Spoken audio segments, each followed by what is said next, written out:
Would you look? At what? Come here and look. Honey, I can't. I'm trying to put up these lanterns of yours. You should save this. Sweetheart, I'm halfway up this ladder with an arm loader over here, no shades. Where am I supposed to put them? On the roof? In my fruit trays. Oh, for Pete's sake. I didn't need a ladder to put these in her fruit trees. I'll have to bend over to put them in her fruit trees. Oh, I can just scream. What is it? What's wrong? Do you know there's not a cube of ice in my freezer compartment? Not a cube? Come look.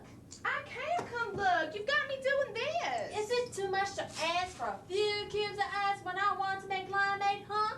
I don't think so. I tell you, one of these days, I'm gonna get a new ice box. A big one with one of those automatic ice machines. It's gonna turn out cubes faster than I can use them. I may have to throw away ice. In the future, when I decide to make limeade, I am not have to go through all this worry. Well, I hope not. Lord, there ain't enough places for all these. Pearl, you got too many lanterns. There should be just enough. Just enough for what? You know, I may have goofed, may put the hot dogs on too early, jump the gun on them. So I got to get them off before they burn. Oh, by the time you want to eat, they'll be like ice. We're going to have hot limeade and cold weenies. It's all backwards. And isn't that always the way things turn out when you're trying to plan something pretty? Well, it does look pretty. It all looks real nice. And I must apologize for the table setting. Apologize? What for? For the napkins. You got napkins. Not the right ones. Not the one that match. You think they're going to carry the centerpiece and the paper cups and plates that a person would want the napkins? I mean, it's all part of the set, and I like things to be finished, don't you? Well, I don't miss those napkins. I took one look at your decorations, and the fact that your napkins don't go with your plates did not enter my mind. You wouldn't kid me, would you? Girl, I don't care one way or the other whether you have those snoopy napkins. Are you sure? Don't just humor me. Sure, I'm sure. I'm just doing this for you, you know. Sure, I know. Now you just sit down and relax. You've been running around like a chicken with their head cut off. Sit down, Pearl. It all looks finished, see? I finally got all the lanterns in place. Don't they look nice? I tell you, Pearl, when it comes to decorations, you wrote the book. I'll rearrange those lanterns in a minute. First, I better put this centerpiece over the hole in the table to cover the hole. Well, what's wrong with the way I did the lanterns? I wish I'd gotten the umbrella for this. That's what the hole is for, and somehow it looks sort of silly without it. It's an umbrella table. I want you to know I've hung a lantern on every twig in this yard. Could use a little shade out here with these ears. You could have used some bigger trees. You know, I always thought to get back down there and get that umbrella. I always thought of that. Well, you thought wrong. Well, I didn't get enough stamps. How many books? 16. That seems like a lot of books to waste on an umbrella. Not if you need a shade. Besides, I thought you were saving up for a concrete bird bath. I was, but I changed my mind. Was it too many books? No, it was only 8. I just decided I didn't care to have those little birds bathe in my backyard. Nasty poo. Well, that makes some sense. You know, for a long time, I thought getting that umbrella was the most important thing. They say people aren't supposed to sit in the sun too much. Well, you know rich people do sunbathe, suntan. And you know they're just asking for trouble. Sunburn, sunstroke. I don't know why some people like to burn themselves up. Do you? No, you got me stumped. However, I never had much choice except to sit in the sun because I never got the steps together to get that umbrella. Get your mind off that umbrella. You'll drive yourself crazy. What if they discontinue it? What if I buy enough groceries and gas to get my 16 books together? What if I go down there and they tell me there's no way to get it? Do I have to live for the rest of my life with a table with a hole in the middle and nothing to put in it? Well, there are other things you can put in that hole. Other things like what? Well, you could run yourself up a flagpole. Oh, don't be silly. What would I want with a And I had to get a flag.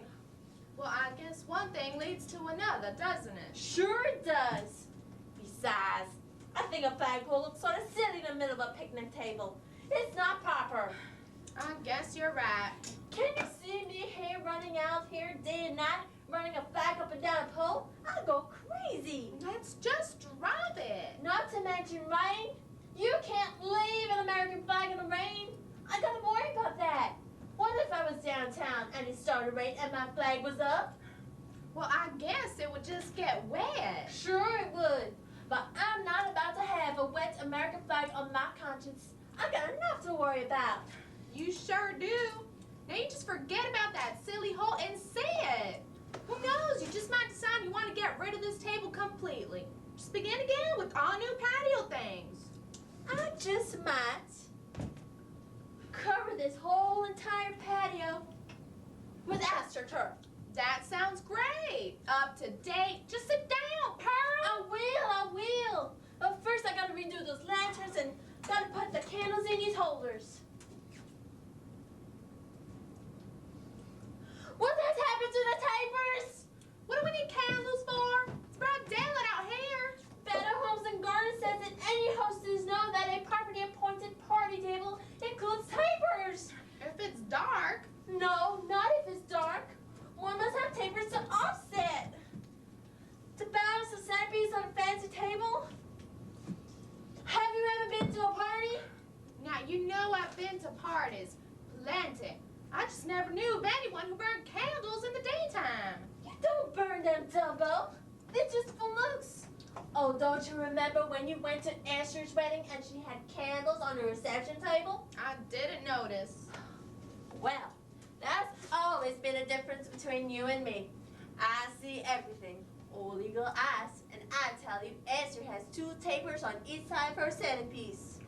Yes, sir, she had blue candles on each side of that arrangement of blue carnation and a white swan. She used a swan? She sure did. And confidentially, I didn't think it's all that clever. I don't see what a swan got to do with getting married. Maybe it meant that marriage is for the birds. No, if I'm an Esther, I'll put the combination inside of a wedding bell or coming on top of a church steeple. That makes more sense than using a bird. I can't figure out for what occasion, but I use a swan. What's the matter with you? Nothing.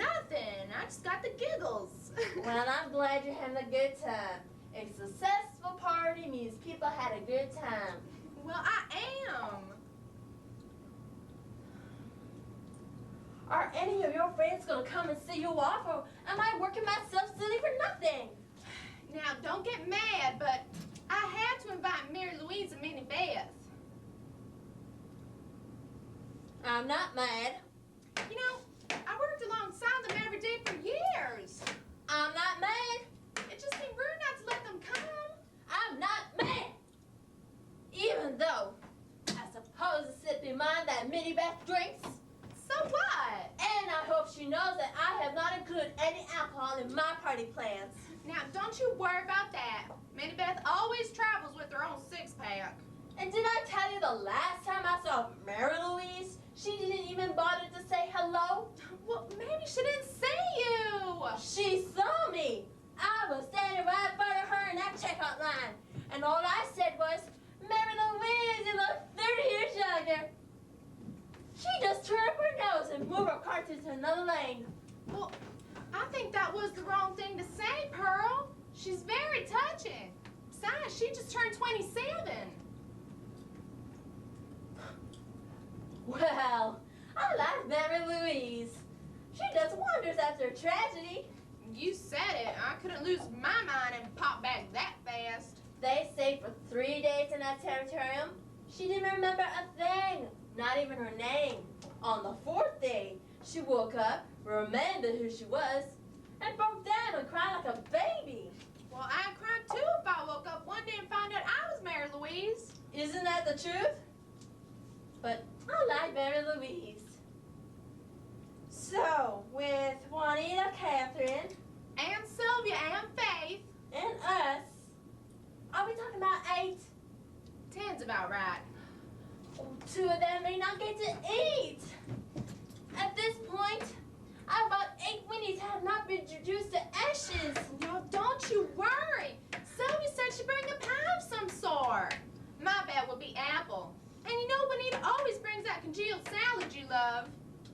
I guess Catherine brings her usual surprise dish. The surprise always remains even after you've eaten it. Everyone wondering, what was that? Surprise! Oh, let me get the picture.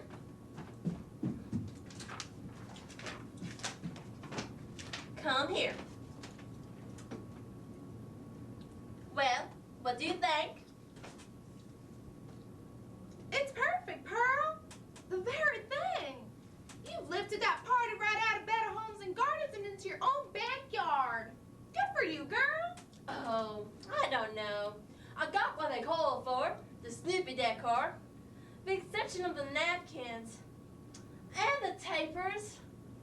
The same menu, the same. All the same. But it don't look the same. Maybe what's off is the way you did those lanterns. Actually, Pearl, what's out of whack is your backyard. See here in the photo? All these shade trees and leafy bushes. If you notice what you got back here, honey, it's tiny twigs and scrawny shrubs. Well, that's not my fault. I didn't say it was. I can't help for the soil is so poor that nothing will grow. I tried for years to get Buddy to put more fertilizer out, but he was too goddamn lazy. Finally, I bought a bag of store-bought manure and spread around, but that didn't help. I tried my best to get things to grow, so don't blame me my backyard's bare. I'm casting no blame here, honey. All I'm saying is that you've created the same lovely decorations they have right in this magazine, but you just don't have nature on your side. It still looks pretty. Childish, but pretty. Childish? How can you say that? This article is about how to throw a summer garden party. It's about that, and that's what I've done. But down here at the bottom it says, suitable for children ages 3 to 10. Where? Down here. Well, I didn't see that. And I thought you saw everything. The print's too fine. They should have made it bigger if they intended me to read it. Now see here? Here on the next page. See here you have your adult garden party, see? It's got a South Sea Island theme. Well, I don't happen to like South Seas. See, you got your fishnet and flamingos. A luau decor, it's Hawaiian.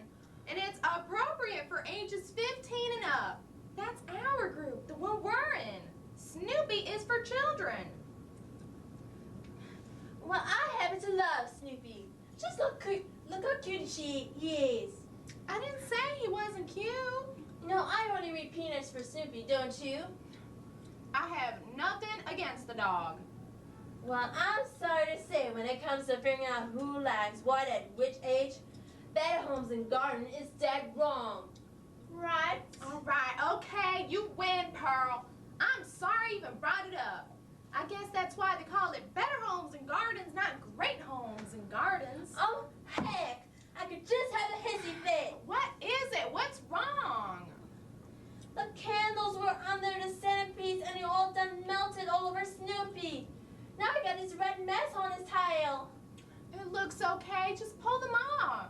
No, it does not look okay. It looks awful. It looks okay, I tell you. And I tell you, it does not look okay for Snoopy to have 2 candles stuck to his little butt. Just pull them off.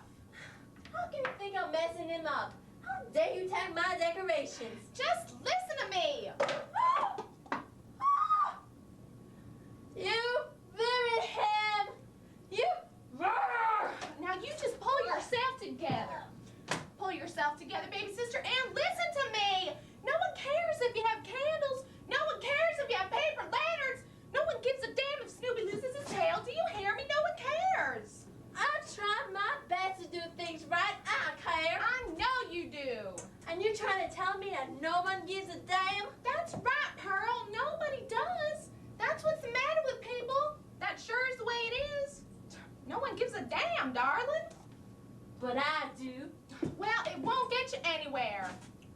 I don't understand you, Jewel. You used to care as much as I do. How can you be so hard? What's happened to you? Oh, yes, honey, I used to care. I spent my time working, trying to make people happy, worrying about how they were going to like my work, worrying about doing it right, and they didn't care.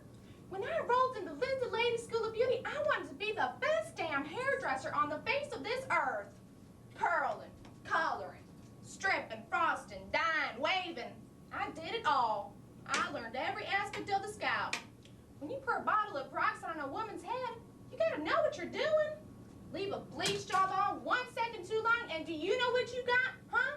No. A handful of blonde hairs that ain't attached to nothing. Oh my God. It's tricky, Pearl. Doing hair is dangerous business. Aren't you scared? Oh, I used to be. Used to be when some woman would come in, I'd practically faint. I'd always be scared. What if I push an orange stick too far into the cuticle while I'm giving a manicure? It'd be like having bamboo shoots under the fingernail. What if I put a black rinse on someone's head and the next day the woman calls me and says she's got a black pillowcase that the rinse didn't take, that her husband reached over to touch her hair and ended up with a handful of soot? Oh no. Oh yes.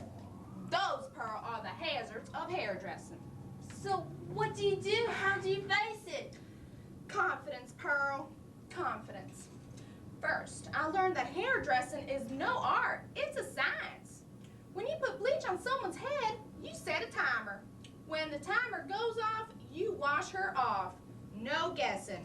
If a woman calls up and says her rinse ripped off, you blame it on her. Tell her she's had so many dye jobs that she's abused her hair. Make her feel guilty. Make another $5 by giving her a hot oil treatment. And you know what a hot oil treatment does to her hair? No. It fries it. Then you recommend a conditioning treatment and charge another $2.50. Then you throw in an eyelash and eyebrow dye into the bargain and you've got her hooked. Ruin a woman's hair and you've got a customer for life. She's dependent on you. I mean, what does a woman want when it comes to her hair? I don't know. And she don't know. She just wants it to be there. No trouble, no worry. She wants it to sit on her head like a monument. She doesn't know the first thing about making it look the way I can make it look. All she cares is that it sits there, shining, colorful, and immovable like a giant cow patty. She doesn't want it to be easy to take care of because she wants me to take care of it. She doesn't care what I have to do as long as she has to do nothing. And you know what? I don't care if she don't care. I could put my life's work, all the knowledge I know, into a woman's head, and she'll go out, jump into a lake, get it all wet, come back, and want me to fix it. Doesn't that break your heart? No, it used to. I used to sit down and cry when someone would come in ruined after I spent 3 hours on the most perfect sausage curls you'd ever laid eyes on. Broke my heart. How could she ruin my masterpiece? But then I got hard, bitter about it. Now I don't give a damn. I look at her, she's hysterical, needs it all fixed up before the husband comes home and sees her at her worst. She's at my mercy. I control her hair. And I look at her and say, I don't have time. I'm booked up. She goes into a fit, pleads for my help, and I eventually work her in and charge her double. I take 5 minutes. Sweep her whole messed up head into a hairstyle. Ride it, spray it, laugh to myself about how silly she looks, and she pays me, tips me, and goes out thanking me for her life. She doesn't care about her hair, not how healthy it is, not if it's dying from all the dye, not if her scalp is rotted. She just wants it to look nice when she faces her man. Karen Pearl, it's a thing of the past. Just like my customers don't care about the life of their hair, no one cares whether your centerpiece has its tail. No matter what you say, Jewel, I care. I care about doing things right. If my napkins don't match, the food is a mess, and Snoopy missing a tail, I'm not going to say to hell with it. That's always been the difference between you and me. You, me, and everybody else. I care. For instance, you used to complain all the time. You couldn't understand why I spent 5 hours cleaning the bathroom. And why would I scrub every towel to a sparkle? You can't understand that. That's right. You used to say you always feel guilty about using the bathroom. That I had taken about its function and turned it into a showplace? You'll have to admit, Pearl, that you are a fanatic when it comes to the bathroom. I am not. I don't care if someone mess it up, as long as they understand that I will always feel the urge to clean it after they finish. There's no reflection upon them. It applies to everyone. It is, however, a bit off-putting that you stand outside the bathroom door with your sponge and Ajax in hand, waiting for people to finish. Always asking, when will you be through? I can't live in a dirty house. Well, I better run inside and freshen up my face. This may be the last time any of y'all going to see it for a while. I'm going to the little ladies' room, and don't you follow me with that Ajax. And Jewel, on your way out, see that old refrigerator made any ice. Okie dokie.